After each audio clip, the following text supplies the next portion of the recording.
Stop! Before you click away, I need to warn you. What you're about to hear is not a game, it's not fiction. This actually happened. In real life, people reported this story and nobody believed them. Until now, if you get scared easily, leave.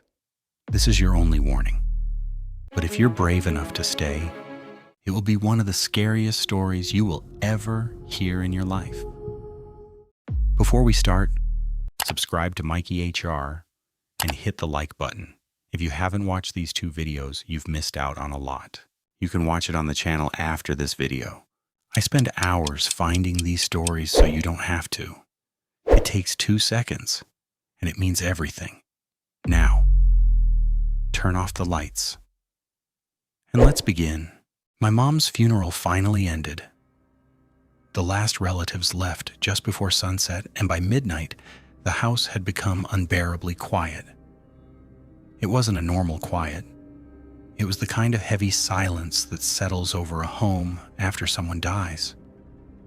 She'd been gone for 3 days. I was 19, sitting alone in my bedroom, staring at my phone and trying to numb my brain. Then I smelled it. Warm walnut and honey pastries. My breath caught in my throat as the scent drifted through the crack beneath my bedroom door. It made no sense. Mom used to bake them every winter, and the smell was so specific, so distinct, that for a second, I actually thought she was downstairs in the kitchen. The scent grew stronger until I could almost hear the walnuts crackling in the pan and her faint humming. My eyes filled with tears, and before I knew it, I was opening my door and stepping out into the dark hallway. That's when I saw my dad putting on his heavy coat. He's an ER doctor, and the hospital had just called him in for an emergency. He looked absolutely exhausted, dead on his feet. For a second, I wanted to beg him to stay, but instead, he just kissed the top of my head and whispered, "Keep an eye on your brother." Then he left. A few moments later, his car pulled out of the driveway and disappeared into the night, leaving the house feeling even emptier. I walked to my twin brother's room and pushed the door open. He was fast asleep, his phone resting on the nightstand, playing one of those rain and forest tracks he always used to drown out the silence. I quietly closed the door. Then I froze. My parents' bedroom door was cracked open just a few inches. In the dark, I thought I saw someone standing there, perfectly still, watching me. I couldn't see a face or a body, and I couldn't even tell if it was a man or a woman, but someone was in there. I knew it. My throat went completely dry. I reached for the hallway switch and flicked it, flooding the space with light. Nothing. The doorway was empty.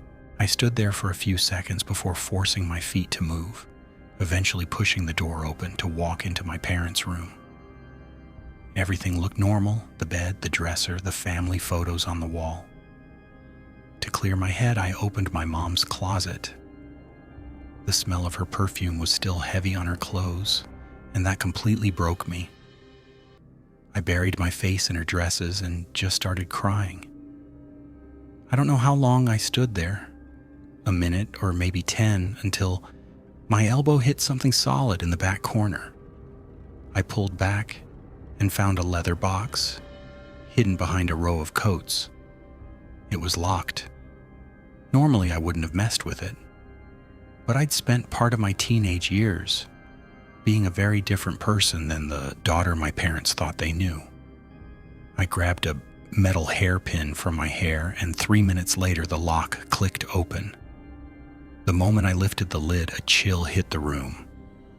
Inside was a heavily damaged statue, its features so worn away by time that I couldn't even tell what it was supposed to be, which somehow made it worse.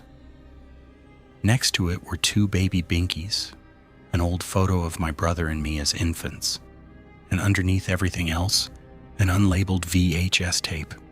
No writing, nothing. I carried it downstairs to the old TV in the living room. The tape hissed as I pushed it in, and static filled the screen before the image flickered on. It was my mom holding the camera, walking through our house at night, quietly humming to herself. She sounded happy and normal. The camera moved down the hallway until she reached her bedroom and pushed the door open. My dad was fast asleep. Mom walked up to him, gently kissed his forehead and whispered, "Sleep well, my dear husband." She watched him for a few seconds before leaving the room. The camera turned back to the hallway, moving toward the nursery. The camera turned back to the hallway, moving toward the nursery. The door opened. Inside the dark room, there was a single large crib where my twin brother and I slept side by side. Mom sat down right next to it, pointing the camera down at our faces. Her free hand reached into the frame, gently pulling up the blanket. "My little angels," she whispered. "You are so beautiful." She watched us for a few seconds, then she started singing, "Sleep now, the evening's here," and shadows fill the room. Pan walks softly by your bed beneath the silver moon. The night whispers sweet to a mother's desire, while Pan plays his pipe by a flickering fire. Little ones, don't be afraid. His tall horn watches tight. Pan's crimson eye guards your dreams until the morning light. Sleep now, for the wind has come to steal the candles bright. She stopped singing and stroked my cheek. Then she looked past the lens. "Thank you, Pan." A strange wave of unease crept over me, leaving me wondering who Pan even was. The tape went dead silent. A few seconds passed, and then a hand reached out from the shadow behind the crib. It was huge, covered in dark hair, and completely wrong. Its fingers slowly brushed across my brother's hand. I knocked my chair over, jumping to my feet. I lunged at the TV and slammed the power button. The screen went black. Total silence. I stood there breathing hard, staring at my reflection in the dark glass. Someone was standing a few feet behind me. It was my mom. She was just standing there in her old house dress, hands folded, smiling. It was the same soft smile she used to give me whenever I woke up from a nightmare as a kid. Then her smile stretched wider, and for the first time in my life, I wished I hadn't seen her. If you're still here, you just made it through one of the scariest stories you will ever hear in the internet. Most people clicked away. You didn't. That means something. I want to know, and do you think this actually happened, or is it just a story? Drop your answer in the comments. I read every single one.